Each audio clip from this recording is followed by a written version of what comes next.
doing? Sure. Hey, everybody. Welcome to the shit show. Oh, sorry. Headhunters and boxers talking smack. Welcome, everybody. So, hey, I apologize for Neil's behavior, but we are finally live, and we are on, and we have our Sharon, man. Blame Sharon. Special guest today, Sharon Mon. Is it Sharon Mon? Sharon? Mon, yes. Mon. Oh, it's Mon, not man? Fine. You always call me man. That's okay. Why didn't you say anything? Why on earth would why? You see, Neil, that's perfect. I just met her, and I got it right. You've known her for years. I'm not saying anything. I'm just saying that I find myself to be more attuned to the subjective emotional experience of our guests than apparently Neil. You are good, but she has a Mon vibe. She has a Mon vibe. Better than a man vibe. She has a man vibe also, I think. Very attractive, everyone. No, that said, for the two people that generally tune into us live every week, I apologize in advance, or actually not in advance. I apologize in the whatever. I apologize in post. I was going to say in the rear. I apologize in the rear. You apologized in the rear. You should. I apologize in the rear for the shit show that was, the last half hour trying to get alive. Now, here's the interesting thing before we get into the meat of this, just for you guys, so you guys know. Next week, we have a new streaming platform called Restream.io, and we will be able to stream live on YouTube and multiple Facebook groups and Facebook pages all simultaneously. Holla. So this is our last week on that other platform. So anyway, that said, I'm sure many of you were dying to know. So let's find out a bit more about our special guest, because I am dying to know, Sharon. Well, let me tell you about her a little bit, and then she'll be modest, and then we just lost her. I told you that would happen, Neil, when you opened your mouth. That's what happens when, No, she didn't like your question. You were very aggressive. We discussed this when we renegotiated your contract, Neil. My contract's done after today. I am kicked out. She just texted. Talk to the guests. I'm off. That's unbelievable. Yeah, it still says she's connected, however, on my end. But we'll just keep talking. So we will go ahead, and I'm going to go ahead and just talk to the people. Because that's why are you putting me in the small area and you in the big one? You're talking to Sharon right now. Come on! I just texted. Get in the back, Neil. So anyway, I don't like the Zoom format. All right, fine. We're back. All right. While Neil is checking on Sharon, I'm here, bro. I'm here. And Neil is here. Yes, he is a part of the show. He's a very vital part of the show. In fact, he's such a vital part of the show. That when I tried to kick him off the other week, he begged and pleaded to be back on because he knew that the show needed him, no matter how much I despised his very existence. Jeez, what? Wow, the tech stuff wasn't my fault. I don't like the energy coming out of you, DSP. This is not the DSP-ness that I'm used to seeing. There's the other side of the DSP-ness. This is the hard DSP-ness. But I do love you, Neil. Actually, I take that all back, and I'm sorry. You would only be Headhunter and Boxer talking smack. So you need me for the S. Thank you for the S. Well, here's the thing. So when it gets too heated like that, you got to use your safe word. It's very important to have a safe word. So let's have one for the show. What is it? Yeah, so I'll tell you. I will say this. I have in my program called a thing called the Dojo, where we do role playing for scripts and whatnot, right? And so in the role play sessions, we always have to have a safe word. My safe word is Oklahoma. So when I was thinking Albuquerque, Oklahoma, or Albuquerque. And of course, I love that movie where I think it was that wrestler, I forget his name, who says his safe word is "keep going." I thought that was kind of humorous. But yeah, my safe word is Oklahoma. That's smart. I like Albuquerque. I like Albuquerque still. I can't get that out of my head since you brought up his book. By the way, what do you think of my new background? I got studio lights. I got the black thing going. Huh? I like it. I like it a lot. It really brings out your face. Is that good? Yeah, in some circles. I look like those guys from the Superman movie. If you remember, they were like, locked in that little thing, and they're floating it out. Right. That's right. That was in that weird cube thing, or that. Right, which is bizarre. The cube thing. Okay, so while we're waiting on Sharon to get back in. So if don't she worry, gets guys. back in, let's assume not. We'll reschedule if that's the case. Well, we will have some value in here. So what I'd like you guys to do, if you guys do me a favor, just throw in your questions here. We're going to answer some questions. We'll provide some massive, massive, massive value here in the show. But before I do so, while you guys throw in the questions, I have something I want to discuss with Neil and with the public at large, and that is, who is the best Batman? I have my opinion. It may be an unpopular opinion, but it's one I've asked for years in this group. I'm curious. I know you're not going to do George Clooney. You're going for Val Kilmer because of your answer. Oh, no. Oh, then you go for the original. You go for Michael Keaton. Wow. Well, they're all popular after that. Okay. So here's, well, let me ask you, I'll tell you mine. I have a two-parter, but who's your favorite Batman? I like the original. So I like Michael Keaton in it. I like that he was a douche and he could have made $3 billion with that franchise. No, the original was Adam West. Oh, you're going way back. Oh, Adam, come on. No. Oh, my God. Of all time. Michael Keaton was a good one. Michael Keaton is definitely top three for sure. And he also played a great villain in that Spider-Man movie. Did such a great job. Yeah, he did. Great job. Sandman was? I don't remember. Yeah, that was the Vulture. The Vulture. Oh, right. Yeah. Oh, I love that. Like the little twist when he was the girlfriend's dad. What are the odds of that happening? Spoiler alert. That only happens in the movies. Now, I see here. Sharon says she's in. Let me see if. No, I don't see her in. Jim McGregor says, no, I'm sorry, Bill says that Neil's safe word is Jersey Boy. But what if, Bill, nice. What if he's with a Jersey Boy at the time? See, that safe word doesn't really work unless Neil wants to pretend it's a safe word and it's not really safe, and that's his thing. I don't know. That gets complicated. Back to the Batman thing. So my favorite Batman, here's Sharon. My favorite Batman is, I got to say, it's Ben Affleck, and it's an unpopular opinion, but I think he did a fantastic job as an aging Batman. And I had that opinion for years until somebody said, hey, look, no, the best Batman is Lego Batman. I'm like, you know what? Oh, dude. Lego Batman is the best. Then Adam West. Then no, not Adam West. Then what's his face? I just said it. The actor Ben Affleck. Ben Affleck Batman. Then Michael Keaton. Lego Batman. Ben Affleck. Then Michael Keaton. Ben Affleck doesn't have the acting chops for that. He's handsome. He did a great job as an aging Batman. He did a fantastic job, in my opinion. I thought he was. He did a very good job, in my opinion. I thought. You know what my problem was with it? He was horrible. The whole movie, Batman versus Superman, perhaps the worst movie ever made. Yeah, the movie is horrible. Don't get me wrong. Like, I think the movie overshadows his performance, because I think the performance was actually quite good. And the backlash he got when they announced him also overshadowed his actual performance. But then again, there's the Lego Batman. Lego Batman is really, you got to admit, Lego. If you've seen the Lego movie. I like some of the Lego movies. Yeah, they were all right. Yeah, the Lego Batman is the best. This is super valuable. I think people like us talking about our tushies and our bidets and all the other stuff. Oh, this is stuff that people want to hear about. I've been asked all the time about what my favorite Batman is. Actually, in one of my first webinars, I had like a Batman like section in there, and so it became like a running joke for me for quite a number of years, for those folks who were kind of with me from the beginning of my journey, but my journey of self-discovery. It's been a big one. If everyone goes back to the early episodes, we learned a lot about the sensitive pre-stud DSP. Mm-hmm. Yeah, yeah, that's right. I'm a very sensitive boy.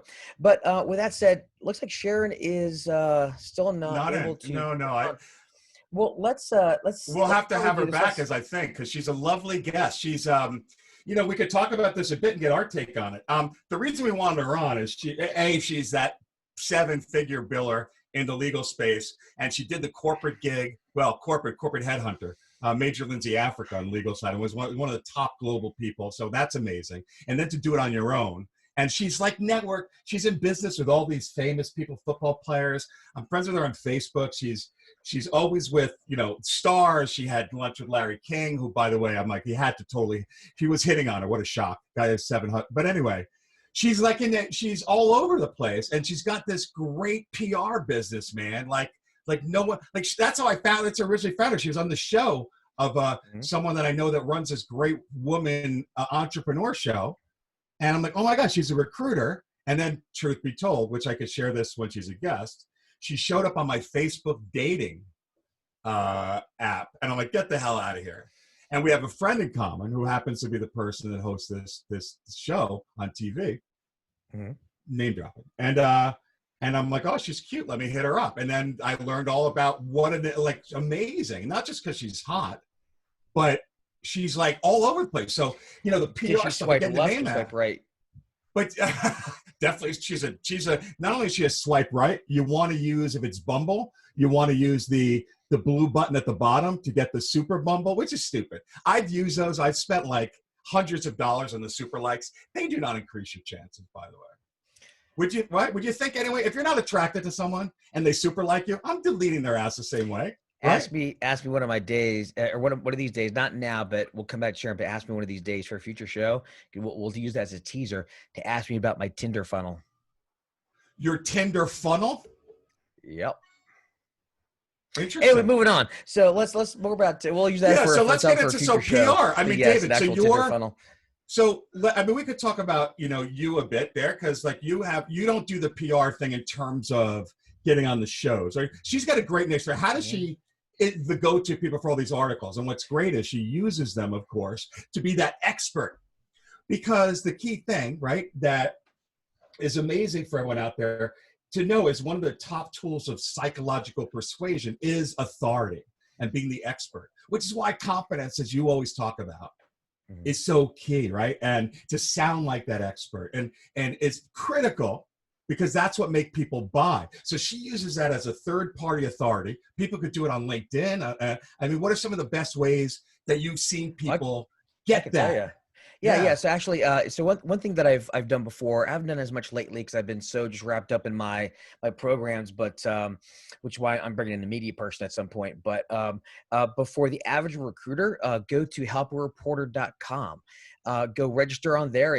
There's a free version, and register there as somebody who is a recruiter, works in a whatever niche you work in, and what's going to happen is reporters that need a quick quote, they'll knock out 3 or 4, maybe 10 emails to recruiters in that in whatever area that they need, whether it be human resources or hiring interview, and if you respond fast enough, you can get a quote in there. And look, you might get a quote in, I don't know, some industry magazine that's pretty prevalent, or even like something like Inc. or Entrepreneur or whatever. And as soon as you do that, you post that right on your LinkedIn. If you run an advertising campaign, run advertising to that article mentioning you. I've done that before with CIO.com. Love it.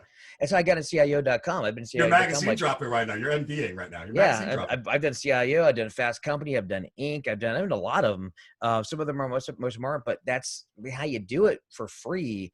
Just go to help. All with that website. That's how you got it all. Yeah. Well, not all of them, but quite a few. Yes, quite a few. Yes. For a while, I had a paid media person, or a paid PR person that would direct me to things. But if you're on a budget and you just want to do something really quick, go to helpareporter.com.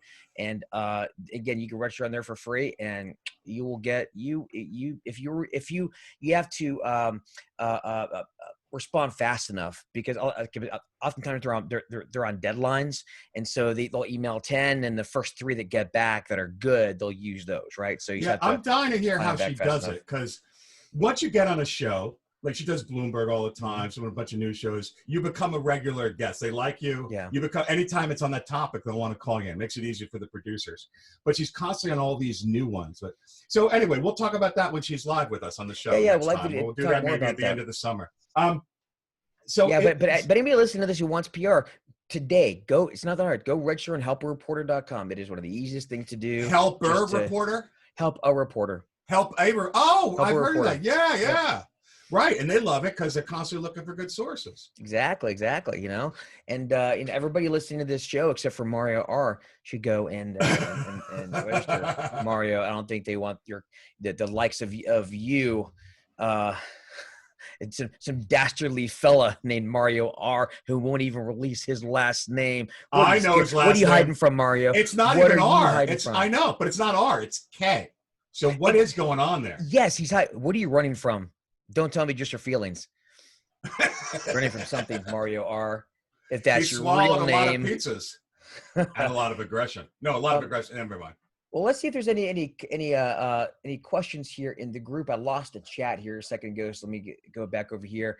And anybody has any questions they would like answered in the chat, please feel free to throw them and down you there. monitored that. While we're waiting on it, since we didn't have any plans for today and we're winging it, it reminded me when we're talking about authority, something that's a great tip. I mean, worth the price of admission for this show is everyone has these LinkedIn recommendations. Some of them are really old, but all they do is they go to someone and say, write me a recommendation.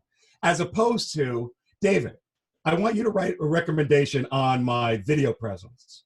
And could you, as I say that, I have been forgetting, what a day. I want you to cover these 3 points. Everybody. And I basically write it for you.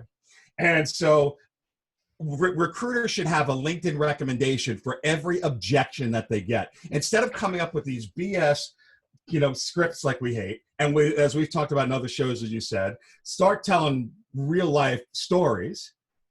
Your objection handling should be your LinkedIn recs. So anytime someone didn't want to work with you because your fee was too high, and they finally did, get them to write a recommendation about how, listen, when David first called me, I thought it was nuts charging the fee they was charging. But I finally agreed to see his people. And you know what? We've hired 2 of them, and I use them all the time now. Or, that's fantastic. And then that's your story. And you could send it to them. Hey, listen, here's Joe. You could check him out on my LinkedIn recommendations. Here's exactly what he said.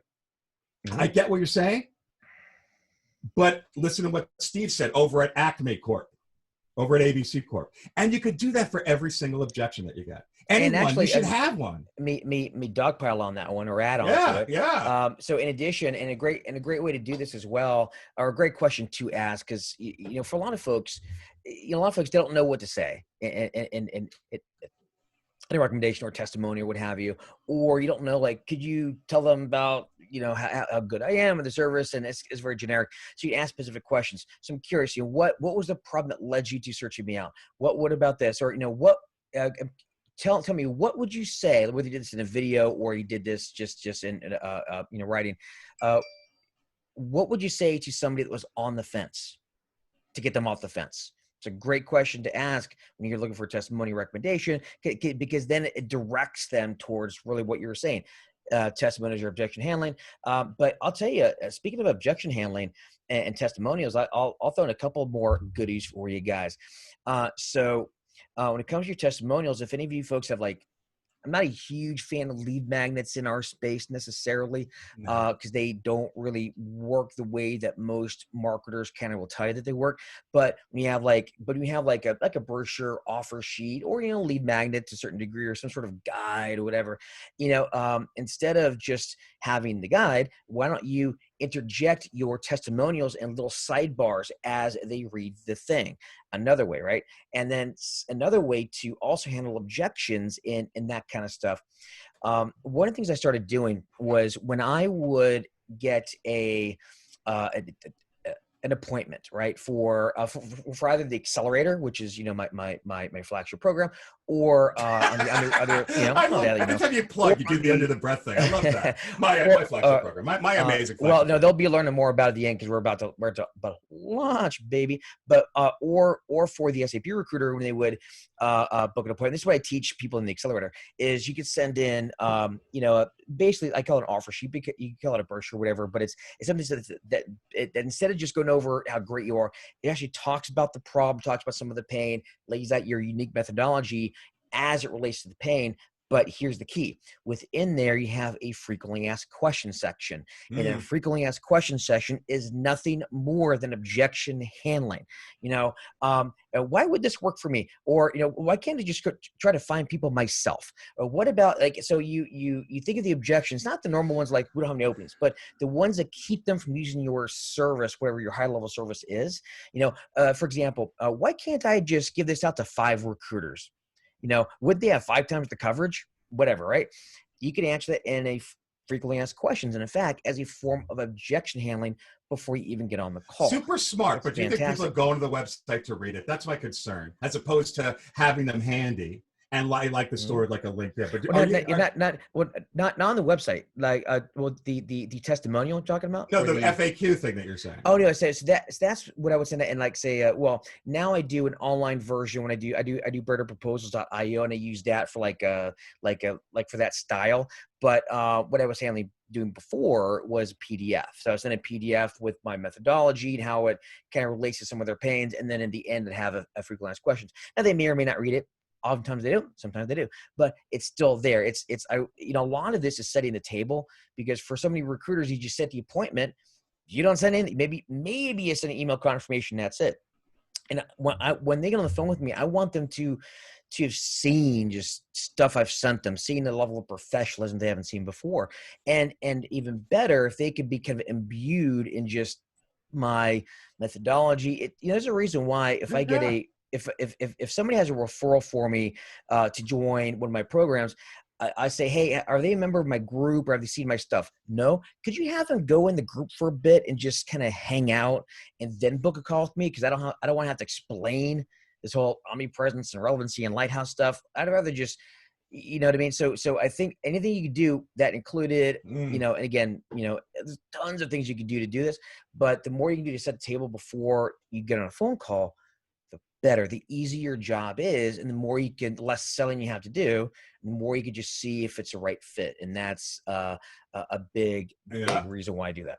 You want to know what else is cool? You can, again, you just have to recognize that authority is important, right? It's totally important. You could be a self-proclaimed authority. People do it online all the time. I mean, I put in there, and my LinkedIn profile, I now put legend, and I get a little abused about it, but I want to let them know, look, I'm a guru. I'm a go-to, a thought leader, whatever the case is. Yeah, you might sound a little egotistical, but they need to know when they're dealing with it that you're not every schmo, right? You're not every other person that's out there. You're different. That's got to be. Do you cover that in your NPC calls? That authority at all? The NPC calls. So in terms of the NPC, by the way, NPC training this weekend, by the way, so I'll cover that later. But as far as the authority, I kind of play that a little bit carefully, because what I find is that much like if somebody were to say, "Hey, I'm a ladies' man," there's probably a pretty good chance you're not a ladies' man. Okay, ladies. You don't tell that to the ladies though either. Yeah, right? But that's a little different. And you can tell it to the guys. So when I see on a profile, thought leader, this and all these different titles, like a little bit is okay, but when I see that a lot, I'm like, okay, I really I now I've got a lot of doubt, because when you see somebody that says serial entrepreneur, okay, so you've never actually had a successful business. Got it. Come on, man. Like, right. And so I think it's you do need to claim the title, but I think you have to also be a little careful, because there is kind of a fine line you have to ride as well. Well, it blows away recruiter in healthcare, which is like so many. Like, give me a break. Oh, let me read your profile, recruiter in healthcare. It is a headline, after all, dude. I'm not disagreeing with you. I'm not disagreeing. But it's a headline. They call it a headline. And most suck, don't they? You talk about this on the LinkedIn engagement sometimes, right? On Wednesday. You have to use. I mean, a great way to do it is like, what do you do that solves pain? Now, there's lots of ways to create a headline. That's one way. I recruit this that solves this pain. That's a lot better than just saying I'm an accounting recruiter, right? And again, kind of depends on your industry. It depends on who you are, et cetera. But even that is better. But you want to move away. But even accounting recruiter, even that's better than VP for FYZ. Oh my God! Who searches for a VP? It doesn't. No, but that's what they don't get. It's such a key. Your headline is one of the top. By the way, we're all over the place because we're unplanned, but I like it, David. I like it. All right, the headline is one of the top algorithms, one of the top fields used in the algorithm, the Voltron algorithm, which is what they call. That's one of the top ones they use. So who's searching for? I need a recruiter. Let me look up V period P period. It's ridiculous. I mean, people underestimate what that's supposed to be. Oh, exactly. I think though, well, let's talk a little bit more. I think this is a good topic to talk about not the rest of the show, but for a large part of the show is also authority. So if you were to give the fine, beautiful people here that are watching the show, and Mario are, a tip on authority. Love you, Mario. What would your other tip on authority? Just a tip on authority. Go. Well, again, I think self-proclaimed is big, and you need to send them stuff that you did. Video testimonials work amazingly. All right. So, but again, look, do it. Just get creative with it. Ask a client, again, it could be LinkedIn, ask a client where, they had 5 recruiters that they work with, or 3, you weren't on the list, they didn't want to hear from you, you cold called them, or you were marketing somebody in, and have them just tell them a 30-second video. Everyone has it now. Everyone has Zoom due to the pandemic. No longer is this an issue. Say, give me a 30-second thing. Send that. Any third party, that's huge in authority and credibility. Let them say what an authority you. Let them say that you're the expert. I think that's, or anything like that. I don't care. References, like I did in the old days, I'd have people put in their remember in the day, the people would go out on a live appointment. They'd actually carry a portfolio book with pages that you'd flip. And I'm like, got to get that authority in there, right? So that would be my tip. How about you? Yeah. So authority, I'd say, I'll give two just a tip. So one is having like a LinkedIn group or Facebook group that actually helps. Oh, totally. Now LinkedIn group doesn't get much traction. Honestly, you're not going to get the traction with a Facebook group, but it is a great way to. What are you talking about? No traction? You have 8,000 people. What do you mean? No. I said in LinkedIn group, you won't get as much. Sorry, engagement. Suck. They suck. You won't get the engagement, but it is a good place if you keep it very limited in terms of who you enter. It's a great thing to message about, and there's definitely some benefit there. Facebook, kind of a different animal. It depends on the market, right? Now that's one. But I'd say another way to build authority is what I call setting the table. So when you set a discovery call with somebody, or a leadership call, or just a get to know you sales call, whatever it is. A GTIKSC. What's that? A get to know you sales call. A get to know you. Oh yeah. GTKSC. The acronym will charge for it. A get to know you. But yeah. So you set the table. So when you set it and you set the appointment, do you send a reminder? Do you send a meeting confirmation with an agenda? Hey, by the way, Bob, appreciate you sending a call with me. Here's what we'll be talking about. Specifically, we'll be covering boom, boom, boom, boom, right? And then also, is there an offer sheet or some sort of documentation for leadership calls? I'll send a brief on leadership. Anything I can do, maybe send them an article, hey, by the way, here's the agenda. Hey, by the way, here's a great article you might be interested in. And it's an article that you write that's on your LinkedIn. So all those things can help. Now, when you get on the call, another great way to have authority, the worst thing you do is, and I talk about this at times, it might be kind of lengthy, but bear with me. The worst thing you do is when you get on the phone and they say, Neil, why should I work with you? Like, I hate that question, but not they say that, but what was it? You're marketing to 75-year-old grandmas? Neil, why should I call you? Why should I call you back? Well, but recruiters will tend to do this. They tend to go do the dance. Hey, Bobby, here's why you should work with us here at blah, blah, blah search. See, in our 20-year history, our blah, blah, blah, blah, blah, and we aim to separate mediocrity and we have great service. And you're dancing. You're like, dun, dun, dun, dun, dun, dun, dun, dun, dun, dun, dun, with the services. What do you think? Did I get it? I get it? Yeah. What do you think? I get the job? So that's the wrong way to do it.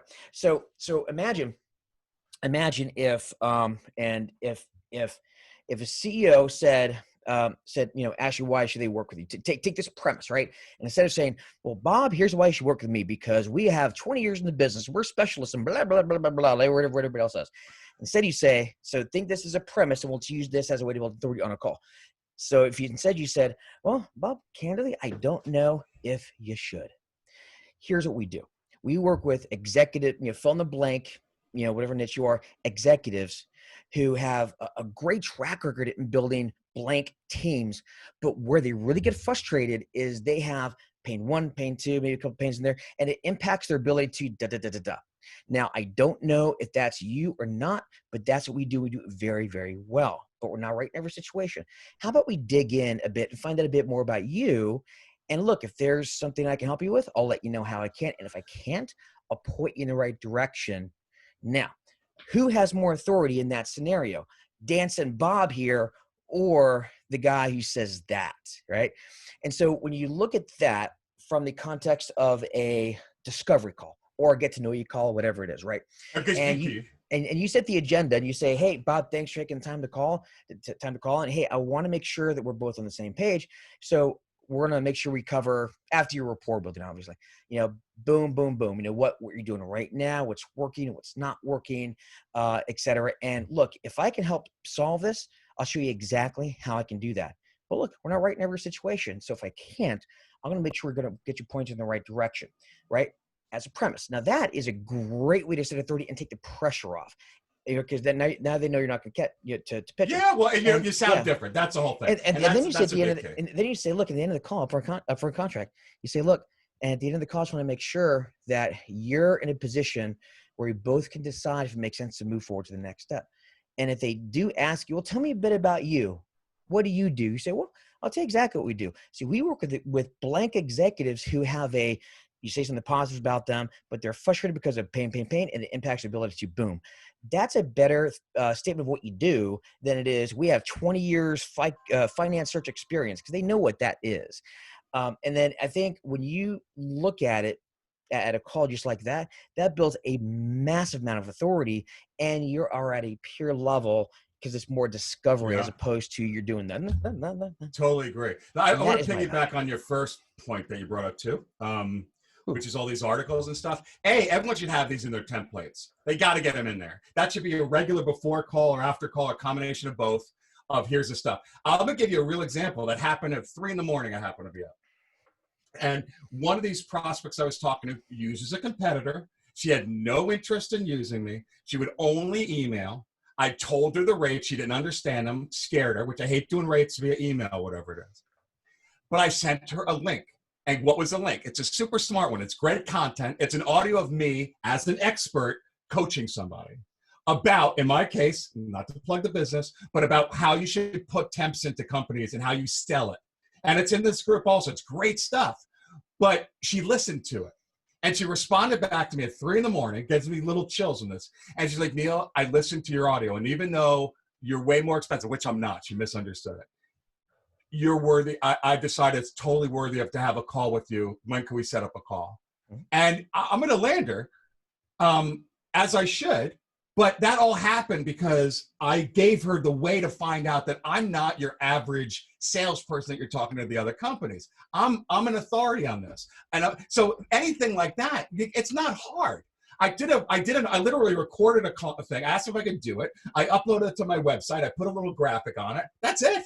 It's audio. It's not a Zoom thing or anything, And so anything like, how do people? Everyone's got to do that all the time. Some version of it. You got to be comfortable with self-promotion. My and as a side note to that, my son, he just graduated with his engineering degree and from U of A in Arizona, and of course, the job market right now just really blows. Especially for undergrads, they're new graduates, don't have any work experience yet, and so I'm talking to him. He's very technical guy. He doesn't like to self-promote. He barely even has a Facebook. In fact, he's going to be working with me over the summer on my business as well until he finds a job. But one thing I told him, I was like, look, John, it's not about self-promotion. You be an engineer amongst 20 other engineers, all the same experience, but it's the one that self-promotes the right way, right? Yeah. And you got to be open to self-promotion. It may feel weird or incongruous to who you are, but you have to get over that. But again, an article that I wrote, write a friggin' article that's great, that sounds really smart. Yeah, like it's not hard. But admittedly, having coached a lot of people through this, I do realize a lot of people have blocks that come up. They're unsure with themselves, or they don't feel as if it's coming from a place of authority. And a lot of times you have to just, as you said, you kind of claim the title.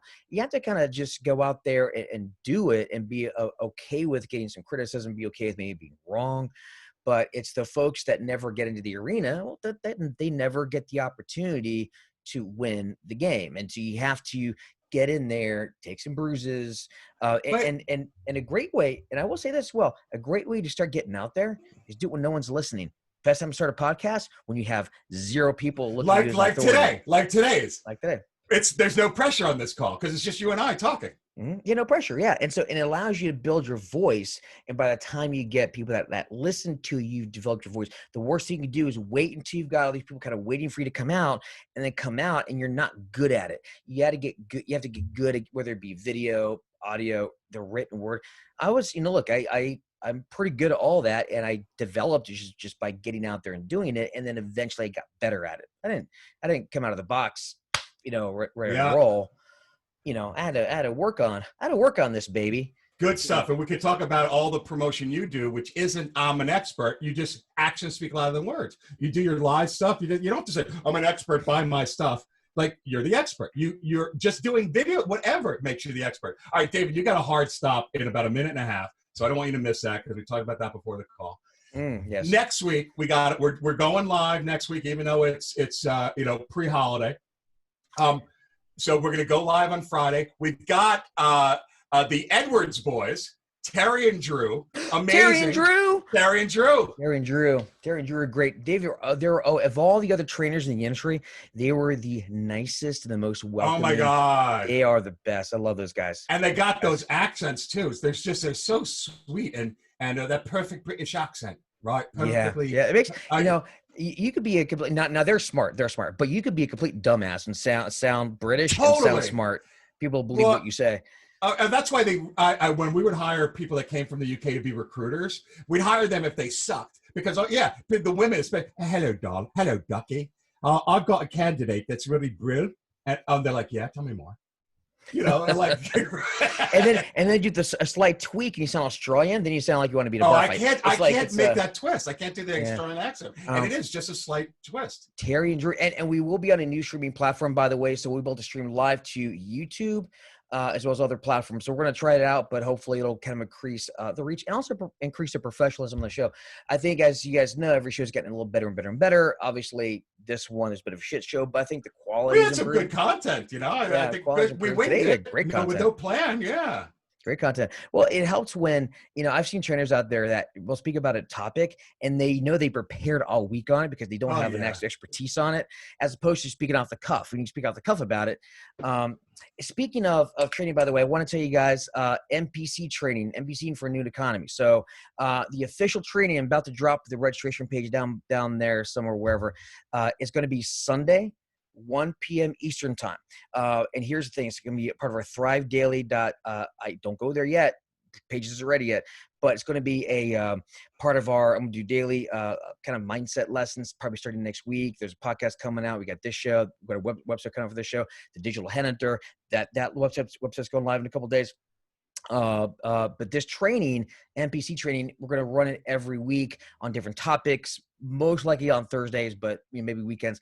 But how you should pivot in a new economy, cash management, project management, productivity, delivery, again, NPC marketing was going to be our first topic as well. And so that will be an hour. It will not be live in the Facebook group. You have to register to watch it. And that's going to coincide with the launch, my relaunch of Tactical Accelerator and my mentorship program. David, unless I get lucky, I'm going to be there on Sunday. Oh man! Yeah, and I should get lucky. I'm gonna be a special guest. I'm gonna shut up and not say a word. I'm just gonna be an audience member. Here's the thing: it's not about you getting lucky. It's about her getting lucky. Oh, dude, let's end it on that note. Because you don't get laid; you do the laying. Let's end it on that note, boy. Because I'm beaming. All mindset. It's all mindset. Next week, my brother. Oh, all right. Next week, guys. Hey, I love you all. Love you, Neil. Bye, Emma. Thanks everybody. For tuning in. Bye. Yeah, you too, buddy. See you guys. Peace. Hey, thank you for watching Headhunters and Boxers Talking Smack. Here's love Headhunters and Boxers. Here's love Talking Smack. Join the show every Friday, 12 noon Eastern, live in the Headhunter and Executive Recruiter Community. Make sure you click one of these boxes here and watch some of these videos or something. I don't know what's going on here. I just work here.